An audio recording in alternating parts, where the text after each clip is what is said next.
¿De dónde viene? De las familias bolivianas. De la familia boliviana. Y la familia boliviana viene sufriendo ya desde noviembre, octubre, golpes duros en su economía. Ese es el segundo tema que tenemos que cuidar, la economía de las familias bolivianas. Tuvimos los conflictos de octubre y noviembre, después viene el dengue, viene la influenza y ahora el coronavirus. Y eso tiene un impacto en la familia.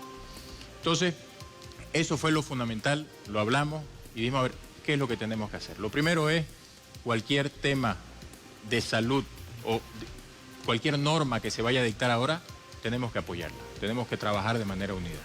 Y lo segundo es, cuidando esta economía de la familia que hablábamos, es muy importante ver que los ingresos vienen bajando desde hace tiempo, sobre todo en esta última época con estos golpes que hemos tenido. Y parte de esta familia, ya si nos vamos a la empresa, parte de esta familia, y lo hablábamos en algún otro programa que estuvimos acá, son los trabajadores. La empresa, venimos con este discurso que los trabajadores por acá, los empresarios, la empresa es trabajadores y empresarios juntos, no existe empresa sin trabajadores y no existe empresa sin empresarios. Entonces, trabajando unidos, lo que nosotros tenemos que ver es cómo mantenemos a los trabajadores. Porque, y esto es algo que venimos diciendo de CAINCO, lo último que queremos es estar sacando gente. Se invierte en la gente, cada vez se la capacita, cada vez que sale alguien es un golpe para la empresa. Entonces, tiene un costo muy fuerte, no solamente a nivel social, sino a nivel económico, el tener que despedir gente. Y a veces no nos queda otra. Bajan los ingresos, no hay suficiente liquidez. Y las propuestas que nosotros llevamos a la presidenta esta tarde fue justamente para cuidar esa liquidez. Y lo manejamos en tres ámbitos. El ámbito fiscal, el ámbito monetario y algunos ámbitos de mercado. ¿Y qué se definió? No se definió nada, fue una reunión donde presentamos muchos de los que estábamos ahí, algunas propuestas de algunas políticas que se podían seguir, independientemente de de temas de salud que las vamos a apoyar. Pero, por ejemplo, algo que propusimos nosotros fue el poder diferir el pago del IUE. Se vienen a abrir el pago del impuesto a las utilidades. El pago del impuesto a las utilidades ya desde el 2015 más o menos, cuando tenemos este cambio de ciclo, empieza a tener un impacto en la banca porque hay una pérdida de liquidez por ese periodo. Todo el mundo saca la plata para pagar los impuestos a las utilidades. Entonces, si nosotros le damos un respiro a las empresas con diferir el pago de los impuestos a las utilidades, eso permite tener plata para pagar a los funcionarios en una época de ingresos bajos, que es la que ya estamos viviendo y puede empeorarse todavía más. La otra medida que le propusimos fue el diferimiento del pago del IVA. Y eso va a tener un impacto sobre todas las pequeñas empresas, pequeñas y medianas. Si podemos, y en ninguno de los dos casos estamos hablando de dejar de pagar, ¿no? Estamos hablando de diferirlo el pago hasta que esta crisis ya vaya pasando. Entonces, el tercer tema que vimos y que le propusimos fue el diferimiento del pago de las cargas sociales. De nuevo, no es que vayamos a dejar de pagarlas, sino que podemos ir pagándolas a lo largo de los siguientes meses. ¿Qué significa la carga social? La carga social, las AFP, las AFPs. La Caja Nacional o Petrolera, todo lo que tiene que ver con los pagos que hacen las empresas por cada trabajador. Entonces, si podemos diferir esos pagos, también sería una gran cosa. Eso en temas fiscales, que creemos que es importante, se lo planteamos a la presidenta y le dejamos una nota para que justamente ya se pueda ir analizando en mesas mucho más técnicas, ¿no? Y lo podemos trabajar. Después vienen temas monetarios que también son importantes. Uno que es fundamental en este momento donde tenemos una baja de ingresos es reprogramación de créditos de todos los sectores más vulnerables. ¿Cómo reprogramamos los créditos sin que la banca se vea afectada con una clasificación negativa? Entonces ahí tenemos que trabajar con la ASFI para que se reglamente algo donde los bancos puedan reprogramar crédito y dar un oxígeno a las empresas en todos los niveles. Hace rato hablábamos hasta de los informales. Reprogramemos los créditos. Que tienen crédito de consumo muchas veces, ¿no? Y esa es una segunda propuesta. O de vivienda social. O de vivienda social. Y esa es una segunda propuesta que le dimos, es crear un nuevo tipo de crédito, por el momento, donde sea un crédito para liquidez, que puedan acceder todas las personas y todas las personas que tienen algún negocio con la intención de poder paliar, digamos, estos momentos de bajos ingresos y que ese crédito se maneje con condiciones especiales. Entonces esa fue una segunda propuesta en el ámbito monetario. Y una tercera propuesta que ya la vivimos, ya la sufrimos en los días de noviembre, sobre todo después de los días de paro, fue la ruptura de la cadena logística. En la ruptura de la cadena logística, no nos olvidemos que Santa Cruz alimenta prácticamente al país.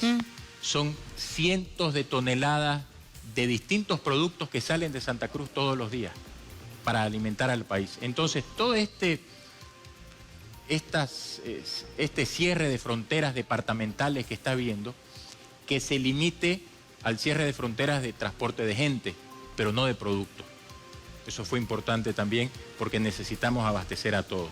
Entonces, porque además esto, perdón que lo interrumpa, hace que muchas veces aumente el precio de los productos, que fue lo que ocurrió durante los días del paro nacional. Recordemos, por ejemplo, el pollo llegaba a costar no sé cuánto en La Paz, no había, y si había, costaba mucho más. Entonces eso es lo que hace, ¿no? Y se hizo un gran esfuerzo de muchas empresas de mandar por vía aérea, sin variar los precios al distribuidor, ya después se perdía un poco el control hasta el consumidor final.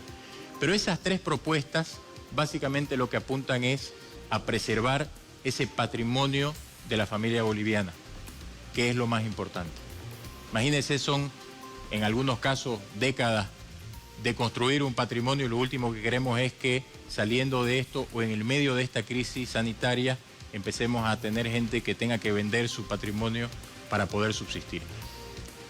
Tratamos de ver algo integral, no son las únicas medidas que vamos a ir planteando porque distintos sectores tienen otras necesidades, pero creemos que es algo en lo que ya nos podemos sentar a conversar con el gobierno para empezar a trabajar de una manera bien coordinada, que eso fue lo que percibimos nosotros de la intención de invitarnos a participar de esta reunión. ¿Cuándo definirían si estas medidas que ustedes han planteado en este caso se pueden aplicar o no? Eso tenemos que trabajarlo ya en mesas técnicas con los ministros del área. La presidenta derivó esto a los ministros del área para que nos pongamos a trabajar ya de manera inmediata. Cuestión de irlo normando, de llegar a algunos acuerdos, mirando también la economía nacional, pero como decía al comienzo, tenemos que poner a la familia boliviana ya en el centro de la economía nacional y hacer todos los esfuerzos, todos, para que no sufra más de lo que ya está sufriendo. Bueno, países están viviendo una situación obviamente mucho más extrema, como Francia, por ejemplo, anunciaba hoy que el Estado iba a asumir el pago de hipotecas, el pago de los servicios básicos. Están viviendo una situación más extrema porque están obviamente ya con muchas muertes, con centenas de muertos, miles de contagiados con el coronavirus. O sea, la situación es más difícil para estos países. No creo que lleguemos a este extremo, pero creo que también hay que preverlo. No sé si el Estado boliviano, el Estado como tal, está en capacidad en algún momento de asumir esto, porque también se le pide a la gente, se le dice, quédese en casa. Perfecto, la gente se queda en casa, pero consume mucho más. Y ya tiene un presupuesto hecho, digamos, para los servicios básicos. Y los servicios básicos van a tender a aumentar, porque cuando la gente está en casa, aumentan, ¿no? Así es. Nosotros vemos que las medidas que se han ido tomando justamente para evitar ese nivel 4 que hay del coronavirus, que es ya el contagio comunitario, han estado dando un buen resultado. Esperemos, como dice usted, que no lleguemos a los niveles de muchos países europeos. Lo que tratamos de hacer nosotros desde CAINCO es mirar qué han hecho en otros países distintos sectores de la economía. Un caso específico es esto del horario continuo. Puede parecer algo muy bueno, dependiendo de dónde lo mire uno. La industria no puede trabajar horario continuo, porque la industria trabaja en varios turnos. Entonces, trabajar en horario continuo significa dejar de producir mucho, y mucho de eso que se deja de producir son productos de la canasta básica familiar. Pero creo que hay una normativa especial que la presidenta ha dicho, digamos, o por lo menos que se ha determinado que se ponen de acuerdo, ¿no? Hay un comunicado que salió hoy del Ministerio de Trabajo. El ministro de Trabajo estuvo presente en la reunión de hoy y manifestó de que estaría saliendo otro comunicado ya dando más luces claro, y siendo más clarificando mucho qué es lo que se debe hacer. De todas formas, nos queda mucho trabajo todavía por hacer. Nos hemos puesto a disposición de la presidenta para ir acatando las normas que se vayan dictando para precautelar primero la salud de todos los bolivianos. y ya de manera paralela ir viendo cómo vamos acomodando al sector productivo para que sufra los menos daños posibles en las medidas que se vayan a tomar. ¿El sector productivo está en capacidad en este momento, el sector empresarial también, de asumir todos estos costos que pueden significar efectivamente tomar medidas más extremas? Es duro. Como le comentaba, venimos de varios golpes, ¿no? Y cuando digo venimos, la familia boliviana viene de muchos golpes desde el mes de noviembre a la fecha, no solamente por los conflictos de fin de año, sino por ya las enfermedades tropicales que nos dan normalmente en época de verano, como es el dengue, que hay un montón de afectados. Imagínese usted, si el que es, volviendo a la familia, el que va y trabaja, el que tiene la tienda, la panadería, se enferma de dengue, ni siquiera hablemos del virus, no produce, hay una baja de ingresos. Es toda una cadena que se ve afectada. Cada rubro de la economía ahora está sufriendo de manera diferente. Obviamente todos vamos a sufrir con este tema del virus, eso es indudable. Va a haber, ya se está sintiendo una baja en los ingresos muy importante, y lo que necesitamos trabajar, más allá de que si el sector empresarial lo puede hacer o no, lo tenemos que hacer, tenemos que asumir muchas cosas, es que veamos dónde podemos darle oxígeno a todas estas empresas de todos los tamaños para que se pueda abastecer a la población y de que el daño económico no sea demasiado fuerte. Tan fuerte. De acuerdo a las disposiciones que hoy están vigentes, por ejemplo, ya tenemos conocimiento que la empresa privada ha determinado solo atender efectivamente en todo comercio, shopping, mall, hasta las 4 de la tarde. Nada más. Los cines están totalmente cerrados. Claro. Lugares de esparcimiento también totalmente cerrados. ¿Qué pasa con el tema de, bueno, los mercados sabemos que van a atender hasta las 3 de la tarde por disposición municipal porque le pertenece? ¿Y los supermercados? Los supermercados, lo que estamos trabajando, nosotros tuvimos una reunión en el COET la semana pasada, el día viernes, y planteamos hacer reuniones con los sectores donde va mucha gente, porque no es solamente los supermercados, también están las farmacias. También, exacto. ¿No? Entonces, ¿cuál es la idea? Primero, trabajar en el tema de la cadena logística, que lo mencioné hace un rato. Y segundo, ver protocolos en cada uno de estos sectores, porque la gente va de manera distinta al supermercado que va a la farmacia. Entonces, protocolos de salubridad para cuidar a los clientes y para cuidar también a los funcionarios. Ya hay disposiciones de la Asociación de Supermercados, ASOPSuper, que sacó con algunas recomendaciones a los visitantes, por ejemplo, que no vayan solo, que no vayan en bollo, que vayan uno por familia. Que no lleven a los niños, que eviten estar en aglomeraciones en las colas, que mantengamos el metro de distancia, que ya se ha estado aplicando en algunos supermercados. Se está trabajando ya, cada sector, cada rubro está trabajando de una manera mucho más coordinada, viendo la particularidad de cada rubro, ¿no? Tenemos las farmacias igual, tienen que trabajar, es un rubro importantísimo en una época, en un periodo como este de emergencia sanitaria, entonces también tiene que trabajar y están tomando también sus previsiones. Pero la atención, por ejemplo, en este sector, en este rubro, digamos, no termina a las 4 de la tarde.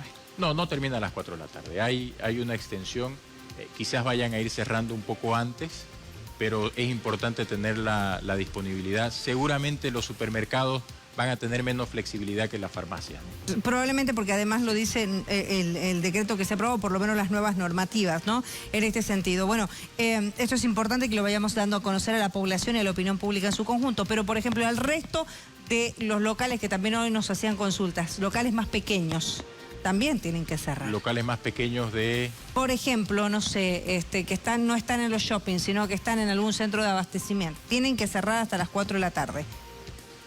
Dentro del comunicado que salió del Ministerio de Trabajo era sobre el trabajo en horario continuo y permitía la negociación entre partes, empleador y trabajadores, para abrir en otro turno. Entonces, viendo el caso, por ejemplo, de los supermercados o tiendas más pequeñas que no trabajan 8 horas, a veces trabajan mucho más de 8 horas, pero con distintos turnos, ya esto viene una negociación entre partes para mantener abastecida a la población, que creo que eso es importante, ¿no? Entonces hay que trabajar mucho todavía en la reglamentación que va saliendo. Depende mucho la flexibilidad que vaya a tener esta reglamentación entre empleador y trabajador, con cómo se vaya desarrollando el control de la epidemia. Entonces creemos, por eso nos hemos puesto también a disposición de la presidenta para ir midiendo esto y en base a eso ir midiendo la propagación de la enfermedad, que esperemos no se salga de control, y en base a eso ya las medidas las vayamos trabajando de manera coordinada. Hasta el momento, entonces, las acciones se están coordinando. Hasta el momento, las acciones que se están asumiendo para el sector empresarial son positivas. Así es, todo el sector, todos los sectores que estuvieron presentes hoy en la reunión manifestaron el apoyo a las medidas que se vayan tomando, precautelando primero la salud de la familia boliviana. Le quiero agradecer muchísimo a Fernando por habernos acompañado. Esperaremos a ver qué se define en estas mesas de trabajo efectivamente en torno a las propuestas concretas que ha hecho la Cámara de Industria y Comercio, que me parece que son importantes para poder darle un espaldarazo a todos los empresarios, los grandes, pero también los pequeños, o los pequeños y los grandes, como usted los quiera poner en ese orden, no importa. Pero lo importante es que todos podamos sobrellevar esta crisis de salud. Así es, y sobre todo cuidar a los pequeños, que son la gran mayoría de la economía nacional, ¿no? Es importante cuidar a todos, pero cada medida que planteamos es para distintos tamaños de empresas y tratamos de ser lo más transversales posible y esperamos que en el transcurso de estos días vamos llevando nuevas propuestas para distintos sectores también.